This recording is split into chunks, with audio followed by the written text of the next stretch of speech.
Voici le rapport d'un accident de la route. Ces caractères, vous ne les connaissez probablement pas. Mais peut-être savez-vous qu'il s'agit de l'écriture dite Osekai. Voici Wang Yiwang, un fonctionnaire de la fin de la dynastie des Qing. En 1899, sur un os que vendait un antiquaire, il découvrit des inscriptions mystérieuses qu'il identifia comme étant une écriture de l'époque de la dynastie des Shang. À la fin du 19e siècle, la situation du pays était déclinante et la pensée occidentale s'infiltrait en Chine. C'est ainsi que certains savants commençaient à douter de la civilisation chinoise et évoquaient la possibilité d'éradiquer l'écriture chinoise au profit de l'écriture alphabétique. Mais la découverte de l'écriture Osekai fit progresser de 1000 ans l'histoire des caractères chinois. Ainsi fut établie l'existence de la légendaire civilisation Shang, auparavant constamment mise en doute par les milieux académiques, en particulier en Occident. Grâce à cette découverte, des savants chinois purent remonter aux sources en se basant sur cette curieuse écriture retrouvée sur des os et des écailles, décodèrent le code de la civilisation Shang. Luo Jianyi fut fondateur des recherches sur l'écriture Osekai. En étudiant la forme ancienne du caractère Wang, signifiant roi, il confirma ainsi que cette écriture Osekai constituait une relique provenant de la cour de la dynastie des Shang. Il prouva également que le site où fut déterrée l'écriture Osekai se situait à Anyang, dans la province du Henan. Tout cela conduisit plus tard aux fouilles archéologiques dites de Yinshu.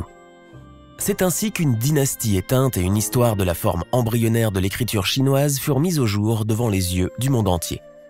Ce jeune homme s'appelle Hu Ruxian. En 1935, fraîchement diplômé de l'université de Pékin, il participa à une opération de fouille sur le site archéologique de Yinshu et tomba à cette occasion amoureux de l'écriture Osekai. La découverte de cette écriture fut un événement heureux, mais malheureusement eut lieu il y a 100 ans à une époque de troubles. Sous les feux de la guerre, Hu Ruxian risqua sa vie pour protéger ce trésor.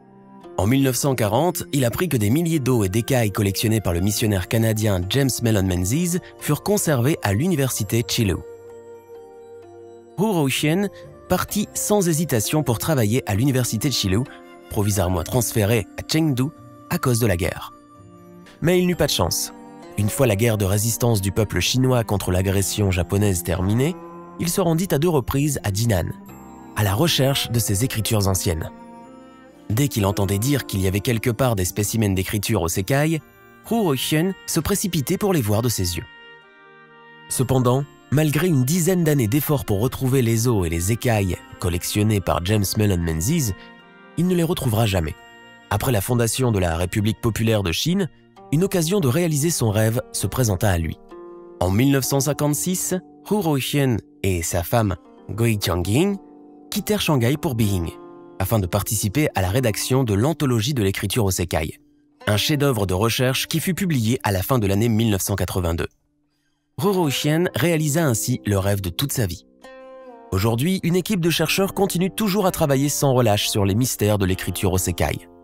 L'écriture Osekai constitue l'enfance des caractères chinois. Il lui fallut évoluer progressivement pendant une très longue période avant d'atteindre sa maturité. Mais depuis plus de 3000 ans, la structure des caractères chinois n'a pas changé. Cet héritage constitue le véritable gène chinois. Il est de tradition chinoise de chérir l'écriture et le papier. Aujourd'hui, chaque fois que vous écrivez un caractère chinois, avez-vous conscience que vous lui donnez une nouvelle vie ?